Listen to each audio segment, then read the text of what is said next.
What's up, everybody? Hey, welcome back to the CLINEcast. This is episode 3. It's kind of crazy. It's episode 3. We did a little something different with the podcast this week. We actually took it on the road.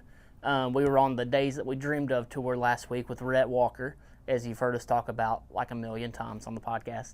And we thought, why not get our bud Rhett on there and let's talk about Jesus, music, life, family, all the above. We didn't talk about mayonnaise. We should have talked about mayonnaise. So anyway, live from Pickett, Arkansas, here is an interview with Mr. Rhett Walker. Hope you enjoy. You recording? Hey, welcome. Hey, good morning. Hey, good morning, America. This is we're taking a pause in the CLINEcast today, what you're used to hearing, because I've got my best friend here as of 3 weeks ago. As he considers me his best friend at least, 100%. so that's Hold cool. On. Hey, who signed me up for this crap? I didn't say I was going to do any of this. All right. Hey, thanks. Y'all good? Yeah. So this is I had to sneeze. And Rhett Walker band stuff's off limits. Okay. I just need to know what I need to be able to get into. No, y'all know who this guy is. This is Rhett Walker. Yeah. What's up, Rhett? You might have seen me traversing around Lifeway when that was a store. Did you have a CD in Lifeway? I did. Man, that was one of my, when I was growing up, that was one of my things I really wanted to be in Lifeway. But the cool section, you know where like Plus One was down there? You know what I'm talking about? My favorite thing about Lifeway is where they were like, if you like Metallica, you're going to love Casting Crowns. They really would. For fans you like of Celine Dion? For they would fans do- of Celine Dion. they would do for fans of some really great secular artists. For Here's fans of Morgan Wallen. Here's Rhett Walker. Oh my gosh. So yeah, if you've been watching the podcast, you know we're on tour with this dude. So we're jumping in for a quick little tidbit of information just to bring you up to date on what we've been doing out here. So today we're in Arkansas. Yeah. Again. And if I'm being honest with you, I could tell you the name of this town, and 100% of y'all watching and listening to this have never heard of it. You know how to pronounce it? Piggott. Piggott. P-I-G-G-O-T. They got a Sonic and a Hey, DG, baby. That's all you need. Their in life. McDonald's closed down. They can't keep I was it wanting a open. Diet Coke earlier, and Garrett looked it up and it said closed forever. Can't keep it forever. Apple Maps said not open anymore. All right. No, this is show 4 or 5 this weekend. 4 or 5 this week, but 15, show 15? 19. Show 19. We've done 19. Holy cow. Yeah. What's been your favorite part of this whole thing? When it's over. Getting to the hotel? No, honestly, making this record, Days That We Dreamed Of, you know, is kind of about me growing up in a small town, and I do think it's been awesome to kind of hit these little small towns and sing about Jesus with people that we probably would have never met. That's if it true. wasn't for us touring together. That's true, and I've said it on our podcast for my mom, dad, Liz, and the other 4. I don't know who the 4th person that listens to it. But what's been kind of crazy is we're going to all these small towns and everybody's coming out. Yeah. It's like the to-do in the town. And so, like, everybody's real excited about it, and so it's just been fun. They all showed up early. They all What's your favorite part of this tour? I'm looking forward to the paycheck, when the paycheck gets here. It's going to be nice. Yeah, I'm going to buy a new lawnmower. You are? Thinking about it. Do you have one in mind? Yeah, I'm going to get one of those fake John Deere's from Lowe's. I'm not going to get one from the dealership. No, my favorite part's just being out with you, honestly. You know, I'm thinking about leaving Klein and trying to get in the I'm trying to recreate the Rhett Walker band. I'm going to be in it. So, Zach Hunter, he's fired. Is he done? Yeah. Well, he can have my spot in Klein. All right, we'll trade. I guess the difference would be is that I'm still going to get my 33.3% from Klein. See, I've got it in writing. think about the 10% you can tithe off the 33.3%. It's going to be pretty amazing. All right, I'm going to have 2 trailers, not What's just next one. with this? With podcast what? With this that we're doing? podcast? Oh, you don't even have to say that. I already know what's next. All right. So, I got a really important question for you. All right. Okay. You ready for this? Mhm. If Georgia doesn't make the college football playoff, which right now it's not looking like they're going to make it, we've got the game on right here. This is Oh, it's terrible. officially over. It's over. So, Ole what are Miss you just going beat to? them 28-10. What are you going to do with yourself? Ole Miss just beat them 28-10. I tell you what I'm gonna do. Beep. I just like to say Rhett keeps making fun of me because I'm a Group of 5 football fan, and for the Tops. You watch but football the top, that's only played on Wednesday nights. but the Tops got a better chance of making it in the playoffs now than Georgia does. Amen. No, Georgia's making the playoffs. That's not a thing. You think they? I mean, I'm going to ask you your favorite question. Okay, ask me my What favorite is your? I said I'm going to ask you a favorite question. Well, ask me a favorite one. Your most favorite question of all time. What's your favorite nonfiction TV show? Nonfiction TV show. Well, first of all, which one's real? And why is it? Nonfiction is real, right? Yeah. Fiction's fake, right? Yeah. I just had to make sure I got that right. What's your Hey, favorite nonfiction dude, TV show? I did go to college for 1 year, 2 years.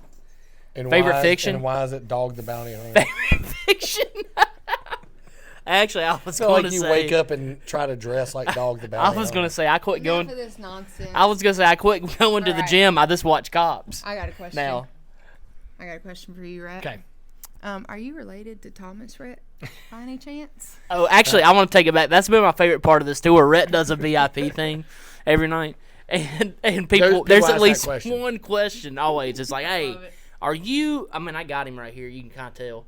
Are you a country singer or a Christian singer? Like they can't coexist. We're trying to figure it out. I know you're at First Baptist Church tonight, but trying to figure it out. And the second one I get more than I should ever get, and I would like to come on the CLINEcast and just make it known. Hey, listen. I'm not relested. I'm not relested.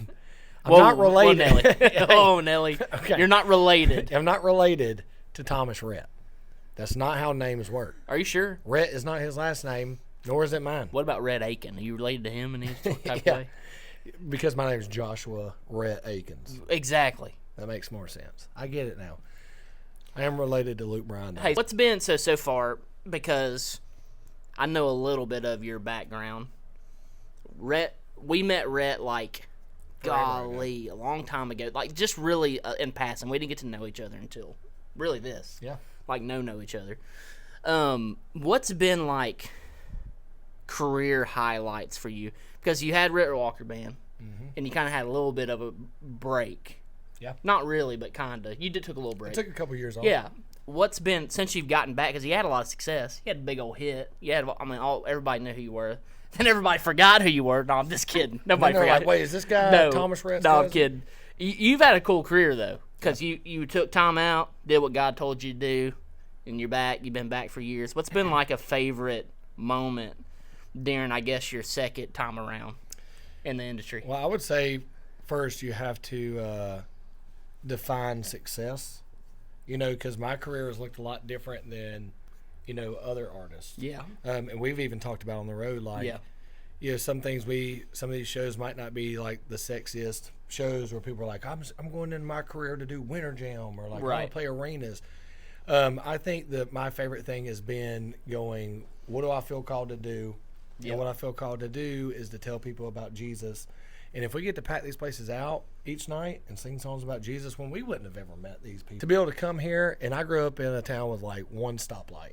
And so to be able to bring this tour here and it be as professional as it is and get to worship with people every night that are dealing with real world problems like we all are, and be able to remind them of hope and do that, dude, I'll take that any day. So, I mean, here lately has probably been a career high for me, just going, man, we're getting to sing songs and people are singing them back. Yeah. They're singing these songs and then hear their stories where they're like, dude, I mean, last night, it's like All I Need brought me through when I went to hell and back and losing my kid. Yeah. And being able to go, man, that's cool because I wrote that song for a whole nother reason, but it's a reminder that you've got to live out your calling. Do what God says, listen to him, and walk through that door, because you never know what the actual end goal is and how he's going to use it with somebody. Yeah. Just a little while ago, it's like, you know, when you're on a bigger tour, you're more, it's almost like there's a divide between the crowd and you. You know what I'm saying? You get what I'm saying? Yeah. It's like there's so many obstacles to go through to even get to you. The pastor just came back here and was like, man, showed you this picture of this guy that built like all their stage stuff, and he passed away a few years ago, right? And his family sitting out there. Yeah. Ministry moment. like immediately. And And we you took were a able to photo.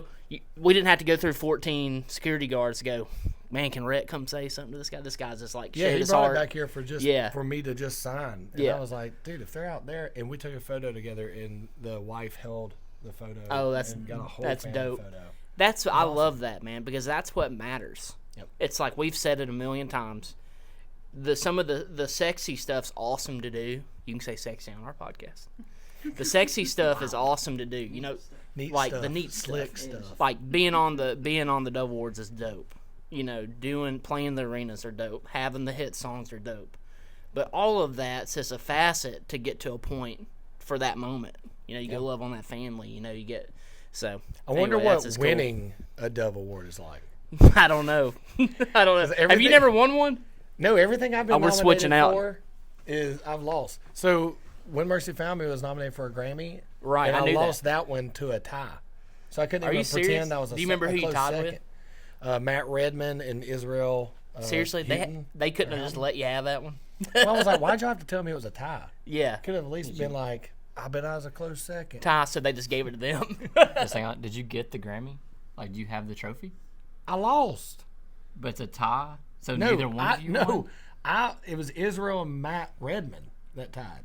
Oh, I didn't tie. I thought you were saying you tied. No, I lost two. I was like, you a tied to tie. them, so they just say you lost. Bruce Hornsby says he's a 10-time Grammy loser. He doesn't say how many he won. So maybe that could be like your thing. Hey, Just pretend like I actually won some. Like, When Mercy Found Me didn't win a Dove Award? no, nor did When Mercy Found Me even break top 10. That's crazy because it's a huge song. It only went 13. That's funny. We made the joke a couple weeks ago on the podcast. We got into the consideration ballot for the Doves last year for live recorded worship It's songs. just an honor to be considered. And we wanted to change it out. People were just like, man, it's just an honor to be nominated. Well, we just wanted to change it. You know, to go vote for Brandon Lake, they had to see Klein. You know what I mean? All right, I got a real question. You don't have to grab the Hey, I don't have to let you I want was- to for me? Yeah. Hey, Stereo. I'll tell you this. Another thing that I just thought about is my favorite part about this tour is watching people raise their hands in worship when we play Higher by Creed. That's good. People are like, That's can good. Hey, you Higher's coming take out. me? December 6th. yeah, this will come out before Yeah. December 6th. Yeah, that's dope.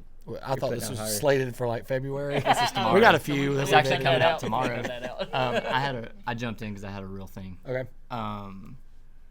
One thing I deeply respect about you. This is serious. This isn't Derek Klein serious. This is like actual serious. I was pretty is, serious. is how you prioritize your family.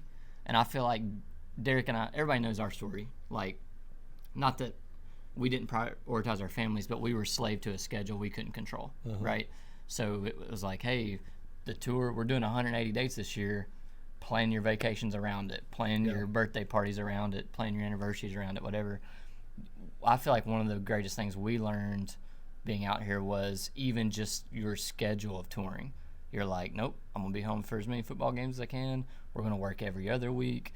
When I don't want to work, I'm not going to work. Yeah. You know, I feel like no matter what genre you're in, you can really become slave to this imaginary machine that is the music industry.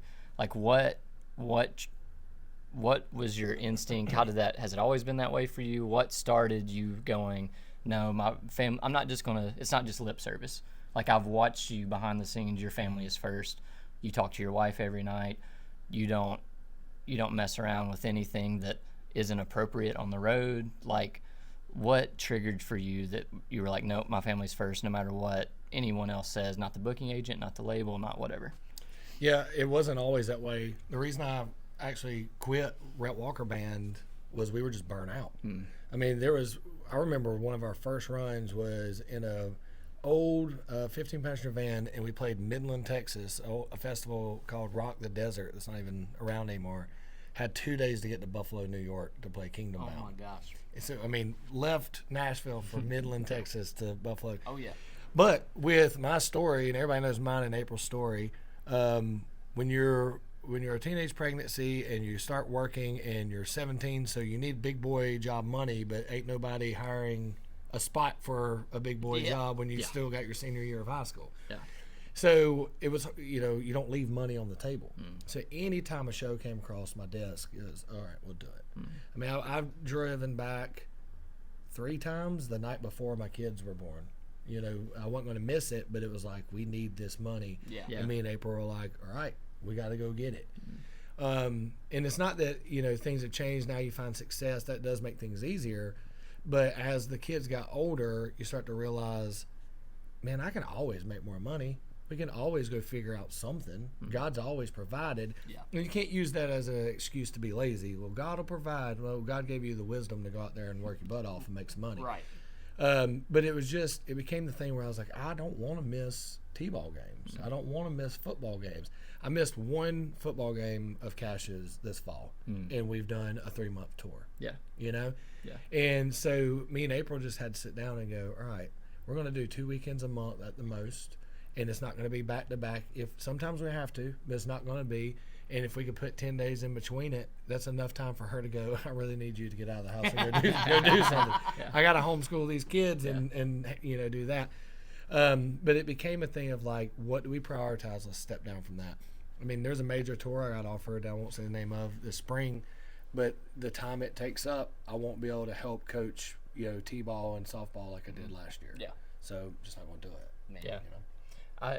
I think that's been probably one of the hardest transitions because Jack and I are obviously on the road together now. So our kids are at home with grandparents most of the time. And I guess I'm kind of like, I'm definitely an overthinker.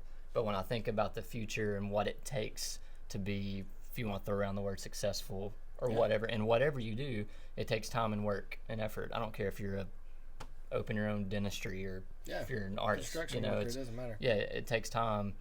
But I think just seeing how your family life works and the success you've had in your family, which has nothing to do with money or hits or whatever, you know, your family loves the Lord, you're close to each other, your wife loves you, you guys have stayed faithful to each other. You know, that's been really encouraging, I think, for me to see, for all of us to see. Yeah. Is that you don't have to, you can do music without being a slave. And and I don't think most people believe that. Well, And the industry is going to tell you opposite. Yeah. You know, but it's the same that, you know, I told management, you're the one sitting behind the desk getting 15%.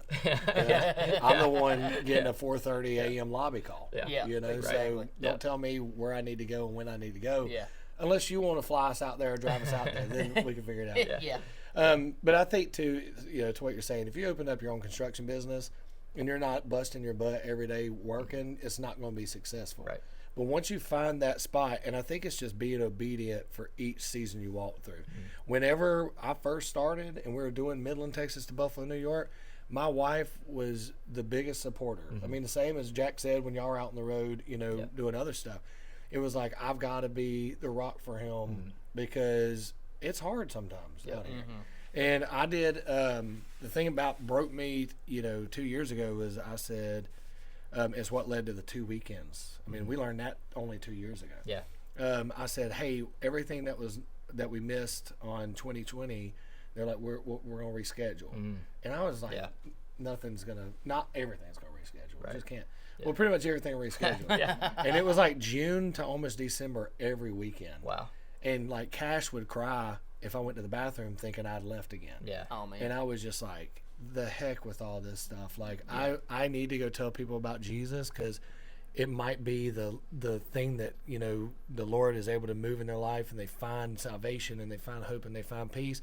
But also, I'm not Jesus. Right. And so if my family's first, you know, Yeah. I'm a believer, I'm a husband, I'm a dad, then I go out and I minister. Well, that's what, man. I even think, dude, there's a lot of people in ministry and pastors get that backwards. Man, our first ministry is family at home, and if we're not healthy, if April and the kiddos aren't healthy and you're not healthy, then dude, this can't work. Am I supposed to go out here and tell people about staying faithful in your marriage and prioritizing family when I've got a wife and kids that are sad that dad's gone and not, you know, in their everyday life? Right. Like, you can't do that. No. It's BS on stage if you're doing that. You gotta. Yeah. So it's like you said, it's family first, and then it's outside ministry, and we've gotten it wrong many a times. You know, I've been touring professionally for 12 years now, and there's been times that I'm like, well, we ain't ever doing that again. You know? But I think that's the part too, especially with y'all being such a close-knit family, of going, all right, well, we're going to finish it, we're going to see it through, we're going to support each other, But we ain't ever doing it like that again. We're Yeah. gonna Well, fix it. I guess that leads into my last question. Then I'll exit. No, you're good. Exit the pod So am I. because we got Somebody had we to got- actually bring some good stuff to Well, this. Well, when it was just me and Derek, it was the worst podcast. well, it's it's definitely entertaining.